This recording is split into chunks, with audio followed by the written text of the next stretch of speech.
Alô você! O que a gente vai trabalhar aqui agora? Crime pré-ter-doloso, isso mesmo. Evandro, onde está o crime pré-ter-doloso especificamente? Ele está no artigo 19 do Código Penal. Olha só, toda vez que você ouvir falar em pré-ter-dolo ou crime pré-ter-doloso, você pode também colocar na sua cabeça que ele recebe o sinônimo de pré-ter-intencional. Ou ele é pré-ter-dolo ou pré-ter-intencional. Tanto um quanto o outro, a gente vai seguir a mesma formatação, está no artigo 19 do Código Penal. Vamos fazer o seguinte. Eles são chamados os crimes agravados pelo resultado. Antes de começar a explanar o crime agravado pelo resultado, vamos jogar aquele esqueminha que em alguns artigos eu faço isso, que é muito importante. Eu vou jogar o artigo para você aí na tela, você vai acompanhar comigo e a gente vem, porque eu tenho que explicar as 4 formas do crime agravado pelo resultado. Já adianto que somente uma delas é chamado pré-ter-dolo ou pré-ter-intencional, tranquilo? Acompanha comigo aí na tela o texto do artigo 19 do Código Penal. Pelo resultado que agrava especialmente a pena, só responde o agente que o houver causado ao menos culposamente. O que são esses crimes do artigo 19? São chamados os crimes qualificados pelo resultado. Os crimes agravados pelo resultado ou qualificados pelo resultado, eu tenho 4 formatações deles. Quais são as 4 formatações? A primeira, eu tenho dolo no antecedente e dolo no consequente. Evandro, dá um exemplo, o que é dolo no antecedente e dolo no consequente? Exemplo, lesão corporal seguida de morte. Meu povo, lembrando que o Código Penal, ele diz o seguinte, ó, existe o chamado elemento subjetivo. Evandro, o que é o elemento subjetivo na prática? É aquilo que você quer cometer, é a tua vontade, a tua intenção. Lembra no artigo 18 que eu trabalho com você dolo e culpa? O dolo, eu tenho o dolo direto e um dolo indireto. Dolo é o quis, dolo indireto é o dolo eventual, assumir o risco da responsabilidade do resultado. Tranquilo? E você tem as modalidades culposas, que é por imperícia, imprudência e negligência. Tranquilo? Beleza.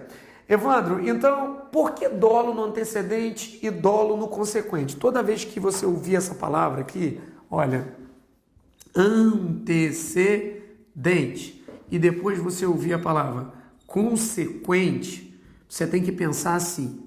Você tem que pensar que o cara teve uma ideia de cometer um crime. E o Código Penal vai anexar, vai enquadrar no Código Penal que ele queria cometer. Só que aqui é o momento da ação ou da omissão, lá da relação da causalidade do artigo 13. E o consequente que a gente vai chamar é o chamado resultado daquela ação ou omissão. Sempre nesses crimes aqui, você tem uma ideia e vai acontecer outra coisa lá na frente, que é mais grave do que aquilo que você previu no início. Evandro, não entendi. Dá um exemplo aqui, Vamos pensar assim. O Código Penal só pune você por aquilo que você quer fazer. Evandro, saquei a minha arma, apontei para a cabeça do cara e fiz 2 disparos na cabeça dele. Pronto. O Código Penal vai te encaixar lá no artigo 18, inciso 1, que é crime doloso. Você quis efetuar aquilo, ou seja, você sabia, era o dolo direto, é a vontade, teoria da vontade. Beleza, qual o crime que eu cometi? Homicídio. Matar alguém está enquadrado. Agora, Evandro, e se eu pego o cara com a minha mulher lá na cama lá? Cheguei lá, o cara tá me traindo. E aí? Muito legal, né? Porque se você matar a mulher no adultério, o STJ diz que é homicídio privilegiado, artigo 121, parágrafo 1º. Mas isso é só para complementar, não vamos lá não. Você pegou a mulher traindo você, aí você é muito apaixonado na mulher, você não quer matar ela, você só quer punir a mulher. Ou seja, você é o corno que quer punir a mulher, mas não quer matar, porque você não quer que a mulher, você não quer ficar sem ela. Legal. Aí você pega a mulher, olha para ela e fala, olha, eu tô com 5 munições na minha pistola, eu posso matar você, só que eu não vou matar, eu vou te punir. O que eu quero fazer? Eu quero só lesionar você. Aí você vai, aponta a sua arma pro dedinho mindinho dela e dá um tiro no dedinho mindinho dela. Legal. O que você quer fazer nesse exemplo que eu te dei, no segundo exemplo? Você quer matar ou você efetivamente quer lesionar? Você vai falar, poxa, Evandro, matar é do artigo 121, foi o primeiro exemplo. O segundo, que você vai dar um tiro no dedinho mindinho dela, na prática você quer lesionar. Lógico, você vai causar uma lesão corporal de natureza grave ou leve ou gravíssima de acordo com a classificação do código. Mas olha que bacana. De repente você vai dar um tiro no dedinho dela, pronto. O Código Penal nesse exemplo já encaixou o seu elemento subjetivo, já diz que você quis cometer o quê? lesão corporal. Aí a mulher tropeça no pé, cai e morre. Ou então você dá um tiro no dedinho dela, você arranca metade do pé da mulher, a mulher sangra até a morte e vem a morrer. Legal, Evandro. Eu queria cometer um dolo no antecedente, nesse primeiro exemplo que eu dei, dolo de lesionar. E eu tinha dolo também para causar lesão corporal de natureza grave, que era arrancar o dedo dela fora. Beleza, Evandro. O que você acabou causando ali? Você tinha ideia de lesionar e acaba de causar uma lesão corporal de natureza grave, porque você arrancou o dedo ou arrancou metade do pé dela. Ou seja, você sabia o que estava fazendo. Então, chamado crime agravado pelo resultado. Você tinha dolo na hora de dar o tiro, mas não de matar. Dolo do artigo 129. E você tinha dolo também na lesão corporal de natureza o quê? Grave. Ou seja, a lesão corporal é simples, aqui ela agravou pelo resultado. Dolo e dolo. É o primeiro exemplo de crimes agravados pelo resultado. Olha, a segunda opção que a gente tem aqui é culpa e que gera um resultado culposo também. Dá um exemplo, Evandro. Olha só, o artigo 250, parágrafo 2º, fala do incêndio culposo. Imagine que você cause um incêndio culposamente, por imperícia, imprudência e negligência, e o fato consequente lá é o quê? Que você gere também um artigo 121, parágrafo 3º, que é o quê? Um homicídio culposo. Legal. Evandro, o mais complicado aqui é você tentar explicar culpa no antecedente e dolo no consequente, né? Mas aqui é tranquilo. Imagine que você cause aqui uma lesão corporal no trânsito. Legal, Evandro. Lesão corporal no trânsito, lá do CTB. E você, no consequente, o que você faz? Você, em vez de socorrer a vítima, você faz a omissão de socorro lá do Código de Trânsito Brasileiro, porque você está envolvido no acidente. Então vai ser lesão corporal no trânsito culposa, mais omissão de socorro dolosa. Porque você se omitiu dolosamente quando tinha que fazer. Agora vamos gravar uma coisa. Nem o primeiro, nem o segundo, nem o terceiro são crimes pré-ter-dolosos, mas todos eles são crimes agravados pelo resultado. Ou seja, o crime pré-ter-doloso ou pré-ter intencional é uma das espécies do gênero crimes agravados pelo resultado. Então eu tenho 4 crimes agravados pelo resultado e somente um é pré-ter-doloso ou pré-ter intencional. Qual que é? É aqueles que a conduta gera dolo no antecedente e culpa no consequente. Esse aqui é pré-ter doloso ou pré-ter intencional. Eu vou dar um exemplo por exemplo, roubo seguido de morte. Evandro, eu tenho algumas dúvidas no roubo seguido de morte. Você pode me ajudar? Ajuda, vem pra cá. Então o que eu estou trabalhando com você? Eu vou trabalhar agora o crime que é dolo no antecedente, culpa no consequente. Esses aqui são os pré-ter dolos originais. Agora, vamos combinar o seguinte. Só existe conduta no dolo, tá, meu povo? Na culpa não existe conduta, é chamado assim, dolo na conduta antecedente e culpa no resultado. Por exemplo, agente de Polícia Federal 2012, caiu lá. Podemos afirmar que existe dolo na conduta antecedente, culpa na conduta consequente. A questão foi anulada, porque você só tem conduta na parte dolosa. Na culpa, no consequente, não existe conduta. Você só vai falar culpa no resultado. Bacana. Olha, artigo 157, parágrafo 3º. O que ele diz? Subtrair coisa móvel alheia mediante violência ou grave ameaça ou de qualquer outra forma reduzida a capacidade de resistência da vítima. Aí vem parágrafo 3º. Se do roubo gera lesão corporal de natureza grave ou se gera a morte. Evandro, o que é isso?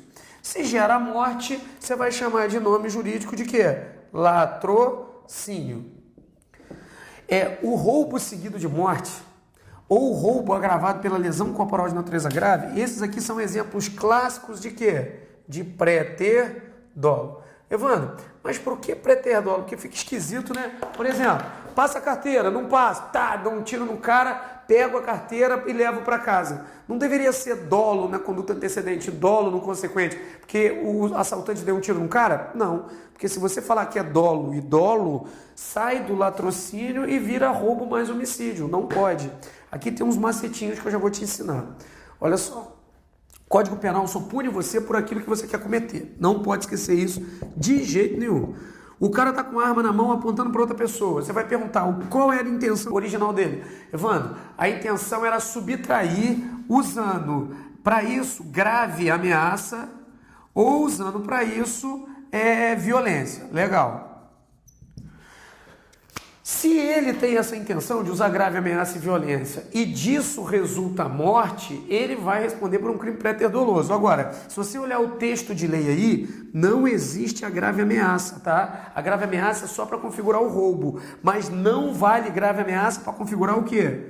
O latrocínio. Evandro, me explica de novo? Explico. Saquei a arma, apontei para você e falei, passa a carteira. Crime de roubo. Passa a carteira, eu dou um tiro no cara para poder subtrair. Isso não é roubo mais homicídio, não. É roubo agravado pelo resultado da lesão corporal de natureza grave ou da morte. Por quê, Evandro? Porque a intenção do cara era visivelmente roubar. E ele veio, através disso, a causar o quê? Um fato mais grave.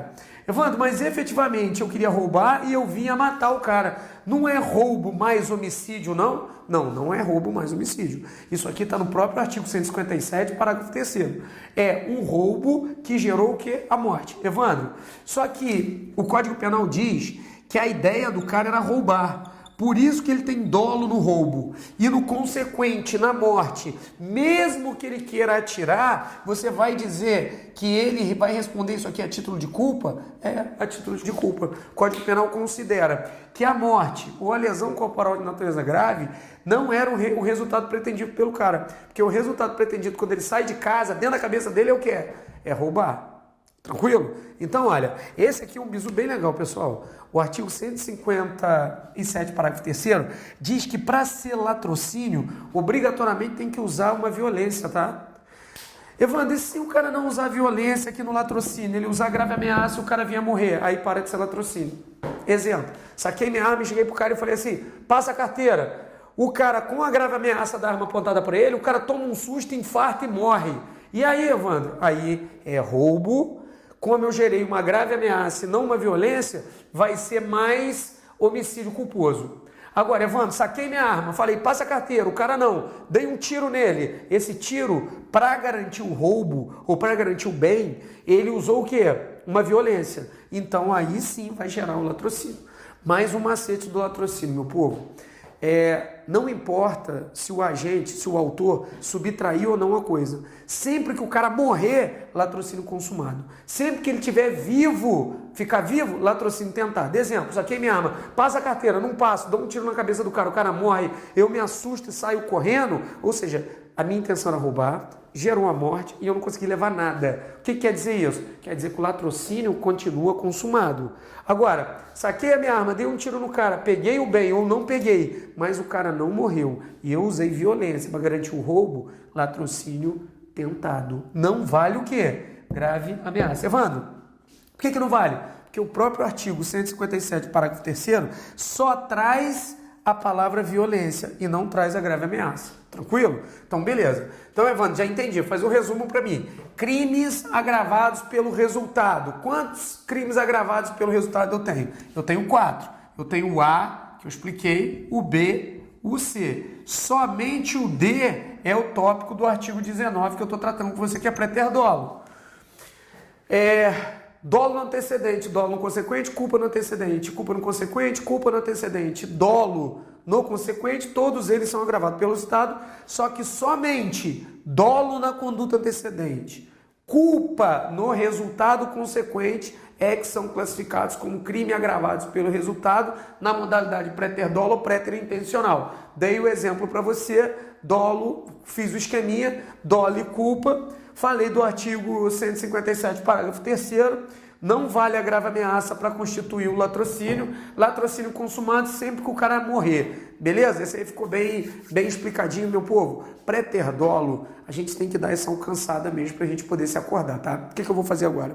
Eu vou fazer nessa metade de bloco para vocês vários exercícios para que a gente consiga se organizar. Não só sobre o préter dolo, eu separei mais algumas coisas para a gente fazer uma revisão. Então acompanha comigo aí na tela a primeira questão. Considere a seguinte situação hipotética. Alberto, pretendendo matar Bruno, desferiu contra este um disparo de arma de fogo, atingindo-o na região letal. Bruno foi imediatamente socorrido ao hospital. No segundo dia de internação, Bruno morreu queimado em decorrência de um incêndio que assolou o noscômio. Nessa situação, configura um crime préter doloso ou préter intencional. A questão tá errada. E, pô, essa questão tá muito bacana. Sabe por que essa questão tá bacana? Olha só.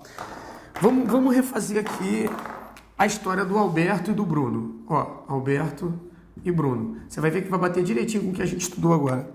Qual era a intenção do Alberto? Que a questão diz claramente que a intenção dele é homicida. A intenção dele é o quê? De matar. Ele faz um disparo contra Bruno. Bruno não morre e é socorrido até o hospital. Chega no hospital, Bruno morre devido ao quê? Devido a um incêndio. Ou seja, eu tenho uma causa, eu tenho um primeiro resultado, depois eu tenho outra causa e aí eu vou ter um segundo resultado. É isso que a questão fala para você. Ou seja, a intenção do Alberto desde o início de matar Bruno era dolo de matar. Amigo, não existe préter dolo aqui não. Ah, Evandro, mas o cara teve dolo aqui e morreu lá por culpa. Negativo. Artigo 13 do Código Penal, relação de causalidade, conditio sine qua non. Olha o que aconteceu.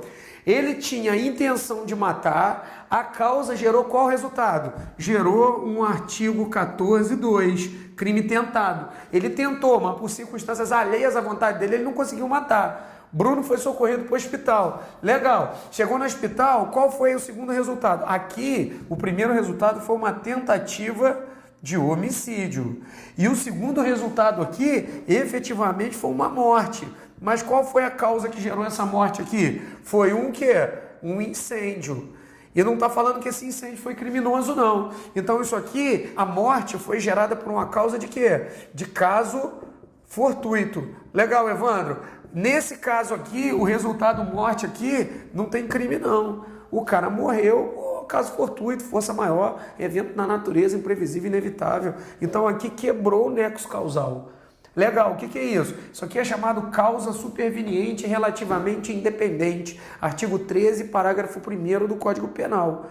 Tem nada a ver com o crime préter doloso. Aqui a conduta do cara era dolo e ele causou um resultado doloso de tentativa de homicídio. O que houve foi o quê? Quebra do nexo causal. A morte do cara nem foi causada por culpa. A morte do cara foi causada por um elemento do quê? De caso fortuito. Porque não disse que o incêndio foi causado propositadamente. Tranquilo? Vamos para a próxima questão. Quanto ao crime impossível, podemos afirmar que se um cidadão apresentar a um agente de polícia uma carteira de habilitação falsificada, sendo que o policial imediatamente, a olho nu, a constata a falsidade, nesta situação, a conduta configura crime impossível. Tá correta essa questão, tá? Na verdade, ele trouxe aí, eu não coloquei o texto motivador para você, tá? Eu já fui direto na questão. Aí dizia o seguinte, ó, o cidadão chamado Roberto apresentou o quê?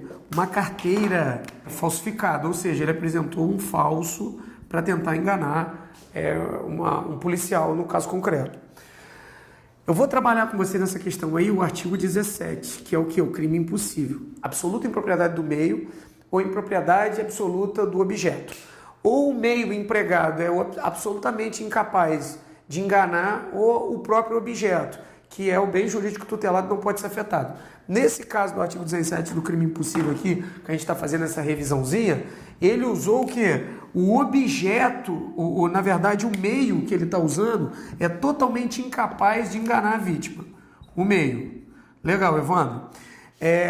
No caso concreto, parece que é um crime de quê? Parece que é um crime de falso, né? Que ele está querendo apresentar um documento falso. Mas esse documento que ele está querendo apresentar é impossível de se completar o crime porque não tem capacidade lesiva para enganar a vítima.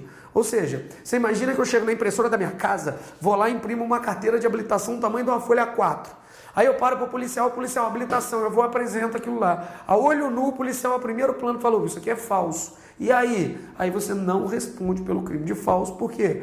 Por absoluta impropriedade do meio que você está empregando, que não teria como o crime se completar de forma nenhuma. É a mesma coisa que você tentar cometer um estelionato com uma nota de R$ 75,20. Quem vai aceitar uma nota de R$ 75,20? Está na cara que aquilo é falsificado. Se a falsificação for grosseira, se não tiver a capacidade de enganar, vai sair do crime normal e vai virar crime o quê? Crime impossível. Tranquilo? Olha que bacana, ó. A gente já fez uma questãozinha aí do artigo 19, que é o préter dolo e préter intencional. Agora a gente pegou uma do artigo 17, que é do crime impossível. Tranquilo? Vamos passar para a próxima aí. Para que ocorra o crime impossível, é preciso que a ineficácia do meio e a impropriedade do objeto sejam absolutas. Se forem relativas, haverá tentativa delituosa. Tá correta essa questão. Olha só, o meio empregado, ele tem que ser totalmente incapaz de enganar a vítima, o objeto material tem que ser totalmente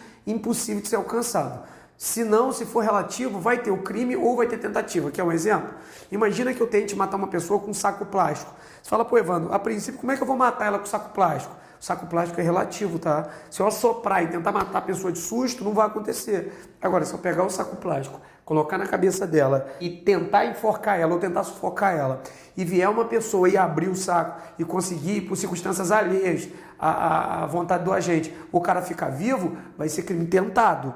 Então vamos lá. Ineficácia absoluta do meio ou pura impropriedade do objeto. Tanto no meio quanto no objeto tem que ser absoluta. Se for relativa, vai ter o crime. E se for nesse exemplo que eu te dei, o crime vai ser crime o quê? Crime tentado, beleza? Vamos para a próxima questão. Responde por tentativa de homicídio a mãe que suspende a amamentação do filho a fim de causar a sua morte. Todavia, após determinado período, desiste da consumação do delito e alimenta a criança. Não, nesse caso aí vai ser desistência voluntária ou arrependimento eficaz.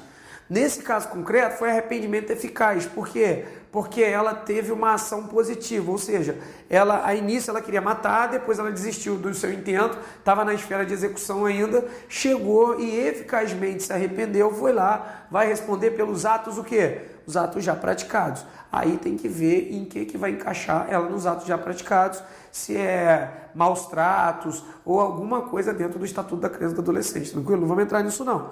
O que ele queria saber de você aí é se você tinha conhecimento do artigo 15, desistência voluntária ou arrependimento eficaz. Beleza? Vamos para a próxima. O arrependimento eficaz tem seu lugar quando o agente, tendo já ultimado o processo de execução, desenvolve nova atividade que impede a produção do resultado. Certinho? Arrependimento eficaz nada mais é do que isso. A desistência voluntária, o arrependimento eficaz que está no artigo 15, o que você faz?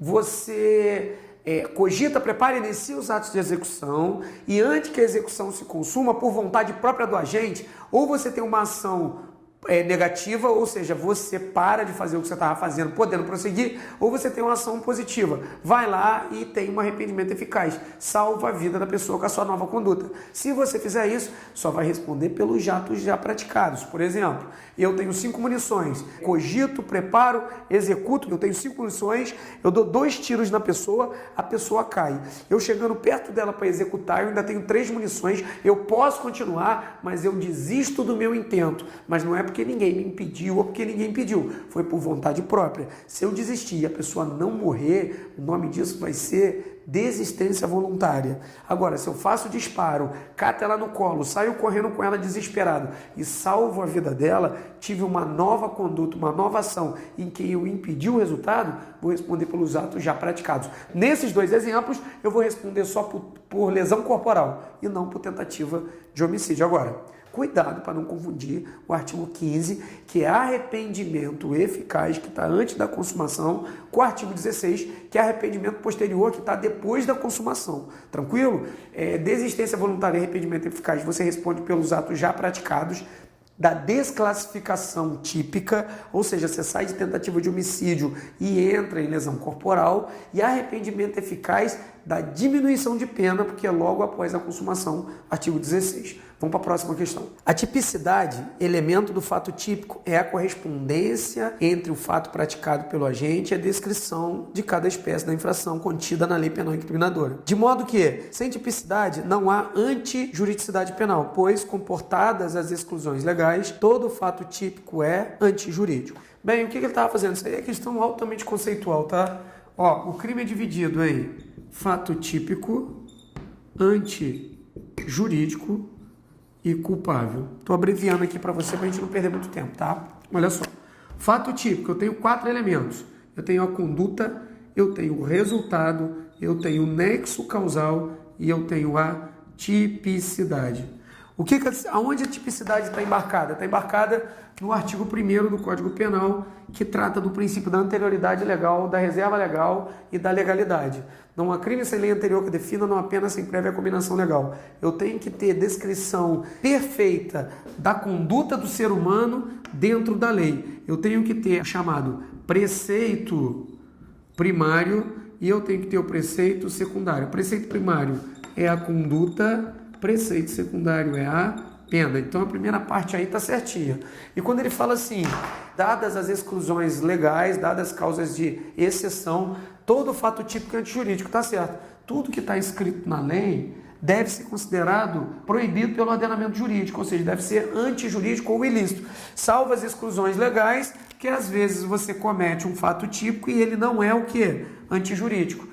Eu tenho 4 exemplos desses no Código Penal, que está no artigo 23 do Código, que é qual?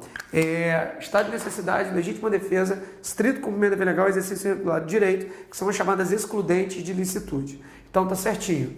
Tipicidade é um dos 4 elementos do fato típico, ou seja, conduta, resultado, nexo causal, tipicidade, está aqui o 4º.